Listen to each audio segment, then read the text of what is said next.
I was resting in the garden when my husband's friend Kevin pushed open the side gate, and nothing about my quiet evening stayed the same. I thought I was in for a nap among the roses. Instead, I ended up learning something about love that I didn't know I'd forgotten. If you think a simple visit can't shake a marriage in the best possible way, wait until you hear what really happened. Before I start, tell me in the comments which city you're watching from. I'm curious who's out there with me tonight. Chicago, Phoenix, Charlotte, maybe a small town with one traffic light and a church bell that still rings the hour. Go on, name your city. I'll be looking. The evening air still held some warmth from a long day, and the garden was wearing its best end of summer colors. My roses, the stubborn ones that kept defying Georgia clay and my inconsistent watering, bowed their faces into a light breeze. I had kicked off my shoes on the brick path and tucked my feet under me on the old wicker chair that creaked when I breathed too deeply. A mosquito spiral smoked lazily beside the bird bath.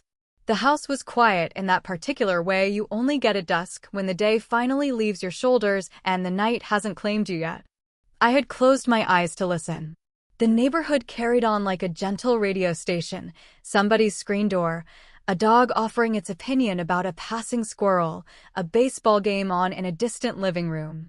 So when the latch of our side gate clicked, I didn't jump.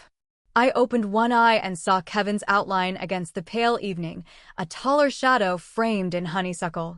Margaret? He lifted a hand almost sheepish. Kate was open. Okay, if I come in, he always asked like that, Kevin, with his polite caution. He's one of those men who makes space without announcing that he's doing it.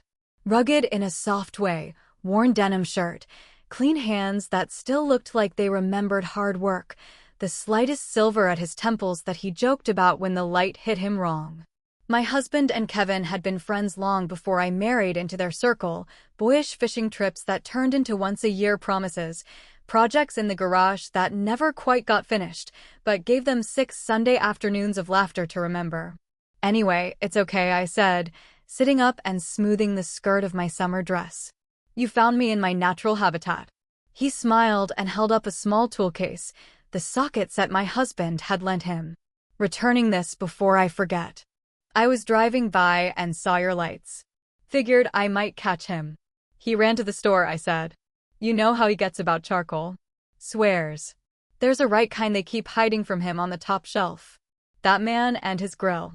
Kevin chuckled, setting the case beside the porch steps. Mind if I sit a minute? Only if you're up for company. There it was again. Only if. He didn't assume. And I noticed it because so many people do. Sit, I said, pointing to the bench across from me. I've got iced tea. Not too sweet. Don't tell anyone. Kevin eased down carefully, as though my garden had rules he might break if he wasn't gentle. We made small talk at first. He asked about the roses. I told him they were dramatic and ungovernable, which I admired in plants, even when I didn't in people. He gave me an update about a fence he was fixing for his neighbor, and I teased him about using a level when everyone else used guessing and prayer. As the sky shifted from honey to pewter, something in the quiet deepened, like a room pulling its chair closer. He glanced at the windchime, a simple row of seashells I'd strung last year, and then back at me. Can I say something without sounding odd? He asked. You just asked permission, I said. So, you're already ahead. He smiled, but didn't rush. I stopped by to return a tool. But I wanted to see how you were. You've looked tired lately. Not in a bad way, just carrying things. It was a tender, careful observation, the kind that can be mistaken for prying if it isn't wrapped in respect. I looked down at my hands. They did. Look tired. Garden dirt in the lines, a faint scrape from a thorn, the little pale scar by my thumb from a Thanksgiving years ago when I'd cut the turkey string instead of the knot. I've been fine, I said, and I heard the hollowness of the word even as I said it. Fine. The pouch where women stuff everything that won't fit anywhere else. May I try something? Kevin asked. It's a listening thing from a group I go to. Sounds silly, but it helped me when I didn't have the words. 2 minutes timed. One person talks, the other only listens. No fixing, no advice, then we trade. Only if you want, and we stop if it feels wrong. I blinked. Of all the unexpected things a woman can experience on a summer evening with her husband's friend, a listening exercise wasn't what any headline would sell you.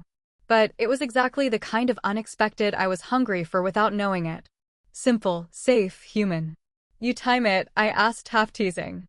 I'm a rule follower, he said, holding up his phone. Do you want to go first or me? Me, I said, surprising myself. But if I ramble, you're sworn to call time.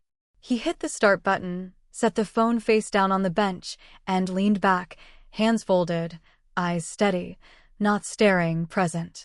The way you look at a painting, not because it's famous, but because something in it is calling your name. What spilled out wasn't dramatic. It wasn't anything a courtroom would consider evidence.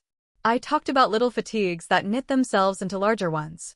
The way the washing machine walked across the laundry room like it had somewhere better to be. How the calendar still carried appointments from the spring. Ghosts of plans that were canceled and remade until I couldn't tell what had actually happened. The ache behind my right shoulder that arrived after winter and refused to leave. The feeling that I'd become useful to everyone and interesting to no one. I said my husband had been distracted, not unkind, not absent, just elsewhere. The way men get when a worry lodges in them like a pebble, and they believe the virtue is in not limping. I heard the chime of Kevin's timer like a soft bell calling me back. He didn't rush to fill the space I had emptied. He let the words settle, gave him a proper place to sit. Thank you, he said. Want to hear my 2 minutes or pass? Go ahead, I